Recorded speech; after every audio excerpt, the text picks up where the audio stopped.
Hello guys and welcome back to an episode, well it's not an episode actually, welcome to the Euro 2016 FIFA tournament. It's a FIFA tournament that I'll be hosting for me and my friends that I'll be recording. I apologise for my voice just got a lot louder or it wasn't loud enough. So the knockout process, these are the side notes of it. In order to get through group matches as quickly as possible, there'll be 4 TVs with 4 consoles assigning one to each group. This will be whilst the tournament, it's all happening in one house, so that's how we're going to do it. I've tried to put on the knockout for as long as possible to give people that may have performed well in their group stages second chance in the knockout if they make a mistake and they get knocked out. In addition to this, I'd like to use things. I'll use things like 1A as it means group winner of A, the same as 2B means second place in B, and so on. So 3C is the third place in C, 4D is the fourth place in D, whatever, and so on and so on. In addition to this, when advancing from rounds, it's obviously the winner going through, and I use game one winner as a shortcut. Uh, so G1W is the winner of game one. So you'll see that a lot in the next thing, and then the PWBS is the player with best score from the last round. So basically, the score is determined by the goal difference throughout the tournament and the points that you've acquired during the group stages. This will give larger groups an advantage as they'll have harder matches as they will have harder matches as the groups are large. So they'll have more games or one more game, which could give them an extra 3 points. But I might do something. I'll speak to everyone and see if we can do something about giving the two groups of 4 people in an extra game, so they play against like the opposite of the other team or something, or they just get randomly drawn a player from the other group. So we'll move on to the knockout process. So the first round, everyone's going to be in the first round. So from 1A, you see 1A, 1B, 1A, 2A, 3A, 4A. Everyone's in it. As you can see, 5A, where's 5D? 5C is in there. Should be 3. Should be, what would it be, 5? Yeah, 5A. Have I done that wrong? The fifth person from the A group. Oh no, yeah, the fifth person from the C group. Okay, yeah. So the first person from what group? First person from A, first person from B. And then as you can see across here, it says game one. So the winner of game one is that one. The winner of game two is that one. The winner of game three is this one. Winner of game four, that one. As you can tell, keep going down, keep going down. So the winner of game one would go into there. The winner of game two would go to there, so on, and then they'd all play. And then basically to make this round longer, what we're gonna to be able to make the quarters or the whatever it is, the kind of quarters, because they are kind of quarterfinals here, longer. I've put in 3 players with the best scores from the last round. So if you go out in the first round, but you had good scores from like good goal difference and good points from your group stage, you get another chance to go back in. So game 6 would be whoever's gone out of these 9 games that have the best score, like best goal difference and best points, will go into these 3 slots. So the best one will go there, the second best one will go there, and the third best one will go there. And then after that, we go into the quarterfinals. So game 1 winner will go there, game 6 winner at the playoffs will go there, game 2 winner will go there, game 3 winner will go there, 4 into there, and 5 into there. And then we go into the semi-finals, and obviously the 3 games, game 1 winner will go there, the game 3 winner will go there, the game 2 winner will go there, and then game 2 winner will then play. For example, if these 3 won and these 3 lost, and this person had the best score from the previous round, had the best score out of these 3 for losers, then they would go into back into this round and get another chance at the game and going through to the final. And then the winner of this versus the winner of that will be the final, and then to the winner, and then the game 1 loser and the game 2 loser will play as a 3rd and 4th place playoff. So we're moving into the first group, Group A. We have James Hammond, James McNamara, Brad Worcester, Brad Morgan, and George Steele. This group is one of the tougher groups of the competition, as it's difficult to call, not as in it's a difficult group to be in, because I feel that there's players that could go into that group and almost pick up 4 points. Um, but it's a difficult group to call. James Hammond last tournament, well, the last two tournaments he's been kind of underperformed, so I feel like this tournament he's going to perform quite well, and I expect him to pick up 10 points. James McNamara on 8 points, Brad Worcester on 5 points, Morgan on 4, and George on 2. I expect George to pick up 2 draws off the top 2, which is odd, but George just usually does well against the better players. And no offence to Worcester and Morgan, I know Worcester won it last time. However, I feel like James and the two Jameses are the best players in this group personally, and I feel like George will be able to sneak a draw out of both of them. I don't think he'll beat him with his Romania team, but I feel like he'll be able to sneak a draw. Whereas Worcester and Morgan will beat George, and then they'll draw to each other. But I feel like Worcester will draw to James Hammond and to James McNamara, and I believe these top two won't lose a game. I'd be surprised if they did, but I don't think they will. So moving on to look at James Hammond. The team he's been given is Poland. As you can see, that's the team that I expect him to use, courtesy of great goals. He has his tournament record is 6 wins, 4 losses, and 3 draws. Hammond is a player that likes to play counter-attacking football, and his Poland team should complement that. He's a better player than his record perhaps suggests, and I expect him to do well with his plucky Poland side. And his top scorer should be Lewandowski. Hammond's a good player at FIFA. He likes to counter-attack teams a lot. He likes to soak up a lot of pressure and then counter-attack against teams. And I expect him to do quite well with that. Maybe he'll play Roybus left back or this guy left back and then put Roybus here, or Roybus at cam maybe for just a bit more pace. But I feel like he'll definitely exploit the wings when he's like attacking, and he's going to pump a lot of balls into Lewandowski, expecting him to win them. On to the next player, James. He's a newcomer to the tournament. However, he's a very good FIFA player, and his Ireland team may just give him. He likes to counter attack and he likes to play really quick football, and I feel like his Ireland team will allow him to do that. His top goal scorer should be Shane Long, I imagine, and I feel like he'll have a decent tournament, but he'll struggle a little bit when he gets out of the group stages, as there are good players in this tournament. But I think this team will suit his style of play. The quick counter attacks will suit his style of play, and Shane Long's a good finisher, so I feel like he could get quite a few goals from Shane Long. On to Brad Worcester next, and Worcester has generically gone for teams in previous tournaments that have relied more. He's relied more on scoring more than his opposition, and this a very beefy back three is pretty much the opposite. Having won the last tournament, Worcester, I feel like he'll perform quite well with this Italy team defensively, but I feel like the attacking part will let him down, and that's why he's not my favourite to win this tournament.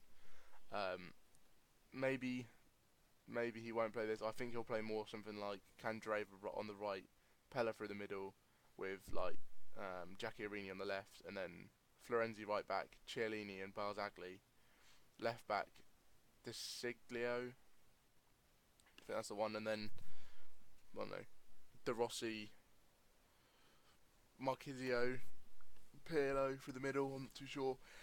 It's difficult to judge this Italy team because it's quite a good squad, but probably it hasn't got much attacking threat on it anymore, which is a bit of a struggle. But I think Pella will finish as top scorer. On to the next person, and this is sorry, I didn't go through Brad's record. He got 3 wins, 3 losses, and 3 draws.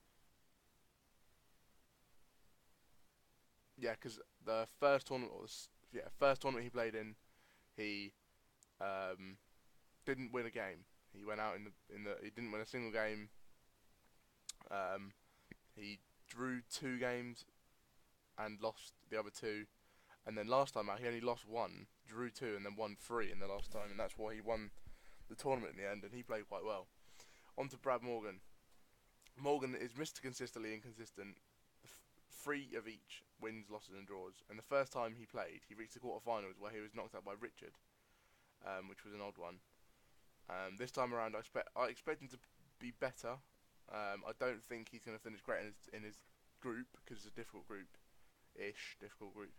But I feel like he'll do a lot better when he gets out of the group stages and he's playing well with his team.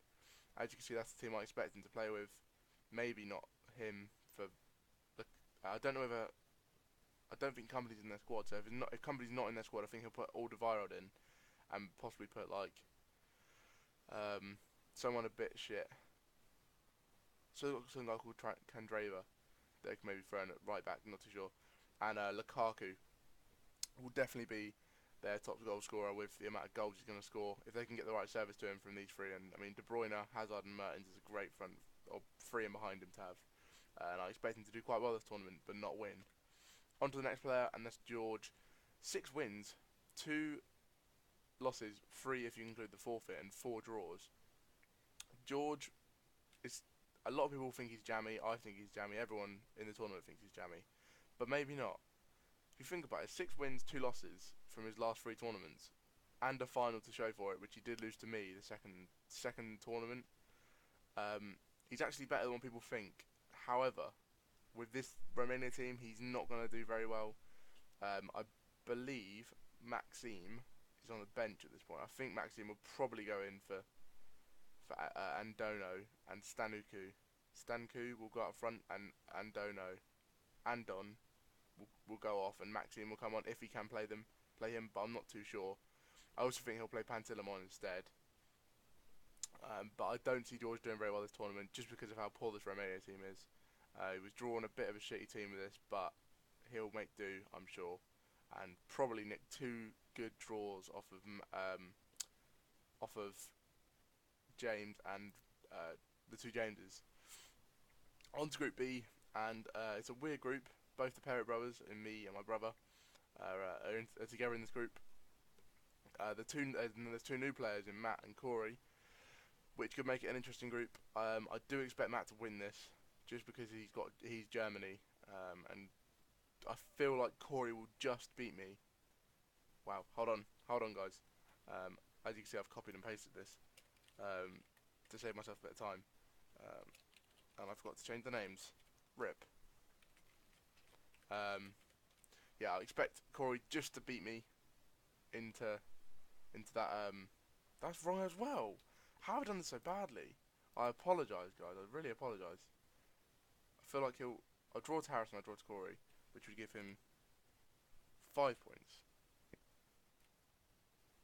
Yeah, because I think Matt will. Right, hold on. Do we need to check this is right? Yeah. Right, that's right. Okay. So, I expect Matt to beat everyone except for Corey and draw to Corey. I expect Corey to beat Harrison and draw to me, and then I think I'll draw to Harrison. I think he'll just edge into the second spot above me, and I feel like Harrison will finish bottom just because I've played against him already with his England team and he's struggling with it a lot. We move on to Matt, and Matt's record, he hasn't actually played yet, so it'll be interesting to see how well he does. He's completely new to these tournaments, but he does have an extremely good German team, and I know that he likes to do a lot of fancy tricks and flicks with passes. He likes to play possession football and then counter very quickly. So maybe he'll be able to go all the way with this team. Maybe not. I think it depends on how well he can really do. But as you can see, this team: Gomez, Royce, Muller, Kroos, Ozil, Boateng, Neuer, just full of world-class players. And I expect him to easily comfortably go through this group. Second in the group is Corey with his Sweden team. No record again because he's obviously he's new to the tournament. But another player, the tournament has been gifted. Another new player, and this tournament has been gifted with a fairly average Sweden team. However, he does have Ibrahimovic up front, and like my team, my Wales team, his tournament will hang on whether Ibrahimovic can do very well, and if he can get the best out of him. However, Corey is extremely good at timing his tackles on FIFA, and perhaps with this team, he might just be able to do something with that. But we'll have to wait and see. I feel like Olsen and Granvat, I don't know how to pronounce his name, but these 2 will be his keys, or the key players in his team, to stop him in other teams from being successful. And obviously, to winning games, he needs him to perform, and he's going to be his top goal scorer for definite. And I didn't do one for Matt. Matt's top goal scorer will probably be Royce. I forgot to put one in for Matt. I apologise. Now we're on to mine. I definitely will not be playing this formation because I hate 5 at the back. But I went through. I've had 13 wins, no losses apart from the forfeit that I had to do last tournament, and 3 draws during the tournaments. I've won tournaments twice and a forfeit in the the quarterfinals. I think last time to Brad Worcester, who eventually went on to win it. So I'm still technically yet to be beaten at a tournament. I have got unlucky quite a few times and scraped through a match, but I am a good player nevertheless. As well as Corey, I need my big player in Bale to stand up and be counted for to have any success in this tournament. And my top goal scorer should be, and I think will be, Gareth Bale. On to the last player of this tournament, and it's Harrison. He's actually a bit of an underrated player. The youngster. I don't know why I put youngster, but my little brother, 14, and he gave the tournament favourite for me, Andy, a bit of a scare last time out before having to forfeit. He was 2-0 down to Andy at half time, and he forfeited in the 70th minute because me, George, and him had to go. And he'd got it back to 2-2, and Andy was getting a bit frustrated with how Harrison was playing, and Harrison was playing quite well. He likes to counter-attack a lot, and he probably won't play Kane. I imagine he'll play Sterling, Vardy, and Sturridge just for really quick counter-attacks. But I feel like he'll finish bottom of the group, but as soon as he gets out of the group, I think he'll be flying high in those in the knockout stage, and I feel like he's going to get 2 wins. His record is 2 wins, 1 loss, 2 including the forfeit, and 1 draw. Bear in mind he was in Josh's group last time, and Josh is quite a good player. So into Group C, and Andy Group C showed favourite Andy finished the top of his group, and the 2 new players finished in bottom 2. An easy group for the top 3 to get out of, and I don't expect any upsets in this group. Andy should smash this group with the team he has. I expect him to get 4 wins and a complete total of 12 points. The only player all tournament to take 12 points, but not the only player to take maximum points. There is one more player that I feel like should take maximum points from his group. I feel like Ford and Charles will finish neck and neck, and it will go down to goal difference for second and third. So I've put Ford just above because of how much better his team is than Charles, and I think that Joe Sheeran will beat Louis simply because of how much better Joe Sheeran's team is and how poor Louis' team is. So going to Andy. Andy's record is 7 wins, 4 losses, and 6 draws. Andy seems to have this sort of tendency to every single tournament draw or lose all of his group games, and then as soon as he gets out of the groups, he just smashes the knockout stages up until the final or the semi-final. And he's going to hate me bringing this up. If you're watching Andy, I'm sorry, I didn't mean to bring it up, but I'm going to have to bring it up because I like bringing it up because it's funny. Andy has lost a final to me, a semi-final to me, and now a final to Worcester, as it says there. For me, he's the favourite this tournament with a fucking incredible France team. He's 2 times a finalist and 1 time semi-finalist, which obviously shows how good he is. I fully expect him to go one better this time, and he's a very good tackler, and his quick counter-attacks, I expect him to demolish teams with this France team. His top goal scorer should be Griezmann. I haven't spelled correctly. Nice. And I feel like he's just going to smash the tournament out of the park, and he's going to win it easily. On to the next player, and it's Ford. He has a decent record. Not a very good record, to be fair. 3 wins, 4 losses, and 3 draws. Ford is a good player, and he likes to play quick, direct football to get him behind the opposition. However, with this Spain team that doesn't actually have a very good striker, other than really Morata, but Morata's not great, I feel like he might struggle a bit going into the knockout stages, because you have to have a player that's going to take the chances. And having used Spain multiple occasions, there's not really anyone like in the old days, Fernando Torres or David Villa, that would take the chances. There's no one really in that. So he's going to have to rely on his sturdy defence of Piqué, Ramos, Bellerin, and maybe as we look at De Gea, to shut out teams. And this world-class midfield. He's going to have to rely on them heavily to make chances. Um, but with no real goal threat, I do expect Fabregas to finish top goal scorer just because he's got very good set pieces and good long shots. On to Charles, he got a really good record, to be fair. 3 wins, 1 loss, 1 draw. I understand that's not how you spell loss. It's LOSS, obviously. But it's because I've been putting losses, which I haven't been spelling correctly the entire time. Ugh. I'm not going to restart the video, but I'm just going to, I know for next time. I don't understand. I must have been tired when I was writing. I was doing it quite late at night. But a player, he's very good record. Very, very good. He has a very good record. And he was new last tournament, and people didn't really know how he played. However, this time I do expect people to sort of seek him out, and he plays quite defensively, and then will counter attack. But his counter attacks are very good, and you just need to ask Josh for that. I've tipped him to come just behind Ford simply because of the difference in teams. Because you think Yilmaz, Turan, and Kahan Alengu are really the only ones that I really know of. Inan, Erkin, Topal. But these sort of few players aren't really too well known. I do expect him to have a good tournament, but at the group stage, he might struggle a little bit, depending on how. If he can get these 3 to sort it out and these 3 to play really well, he might be okay. But I feel like it'll be difficult for him to actually get something out of this team because they're quite slow, and his counter-attacking football needs to be quick. Whereas these lot are fairly slow, so he's gonna have to sort of change his game up. On to Joe. The theme of this tournament does seem to just be newcomers. It doesn't stop here with Joe, a player who everyone's a bit unsure about. No one really knows how he's going to play, and that's similar to the Portugal team really. No one really knows how Portugal are going to play and how well they're going to do in the tournament. So perhaps his Portugal team can let him fly in the tournament, and he can perform really well. I think it's obvious that Ronaldo is going to be a top goal scorer because if you have Ronaldo in your team, 9 times out of 10 he's going to finish top goal scorer. So yeah, I feel like he'll do quite well in this tournament, Joe, if he can get out of the group stages strongly.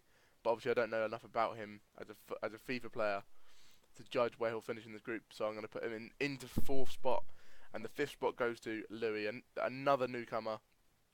And sadly for him, he has pretty much got the second worst behind Romania team in this tournament. The only 2 players I know from this team are Jutzak and Gira. Sazali. Pardon me, guys. Sorry.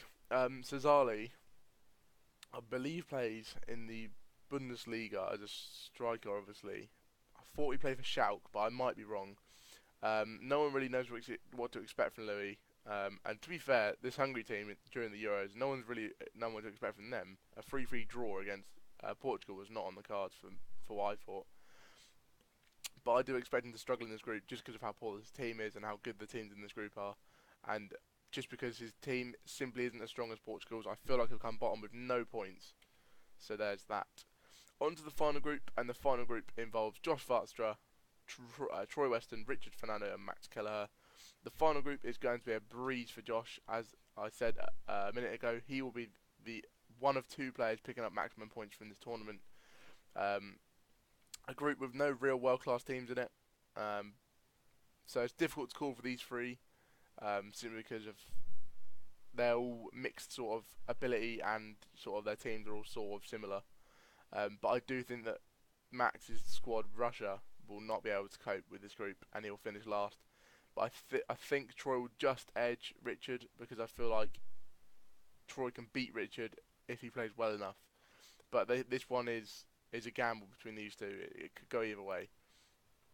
So Josh's record, he has 7 wins, 5 losses and 2 draws.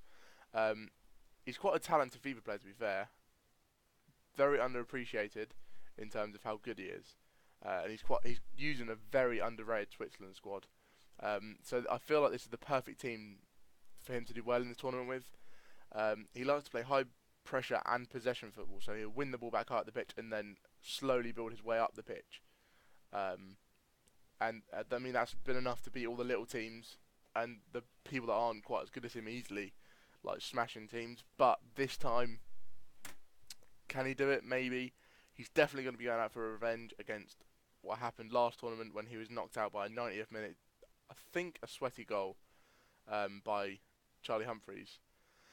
Um, can he and his Switzerland team go all the way? Possibly. He's got a very good side there with Rodriguez, Liechtensteiner, Berkey, Baharami, Agjaka, Shaqiri, Mbolo, Dejuru, Shah. I'm not too sure about that guy, and I'm not too sure about him. I think Mbolo will probably go into there, Shaqiri to there. I swear Switzerland have got another good winger. I can't remember his name. Probably. No, I don't know the winger, but I'm pretty sure Mbolo will probably play up front. But Josh should smash his group and then maybe do well in the tournament. I'm not too sure yet. We'll have to see how that goes after he gets out of the group stages. But I do expect him to do well. And with this quite underrated and good, like very good Switzerland side, the pressure's off him really, because no one's expecting Switzerland to win it. So no one's expecting Josh to win it. So the pressure's off him. So I think he can perform with that, and I think that's the best way for him to perform. On to the next player, and that is Troy. He currently has 1 win, 2 losses, and 1 draw. Troy is a good player, and he likes to play really defensive football and then just cross the ball as much as he can.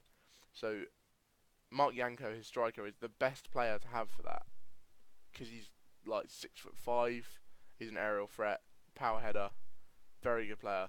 So I feel like if Troy can get the best out of Anatovic and Harnik, and then use Alaba, Baumgartlinger, and Junazovic to get the ball out wide to Anatovic and Harnik, even Fuchs can deliver a ball. So if he can get enough crosses into Yanko, he'll probably do quite well. But his team's quite poor on the defensive sort of front, so I feel like he'll do okay, but not great in this tournament with his Austria side. Then moving on to Richard and his Czech Republic side. Richard's a weird kind of FIFA player. He has 4 wins, 4 losses, and 1 draw. And in his first tournament, he didn't win a single group game until he got to the playoff, because there was a playoff to get out of his group, because there were 2 groups, 1 group of 5, 1 group of 4, and he was in the group of 5 that ended up having a playoff at the end to see who would go through, which Worcester actually lost. And basically, he ended up getting to the semi-finals, got knocked out by George, where he then played me. George then, he got knocked out by George.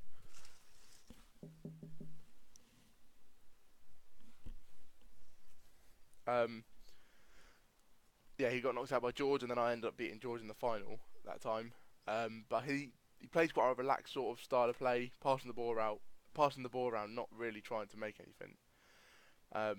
But I expect him to get badly beaten this time because of how poor this team is.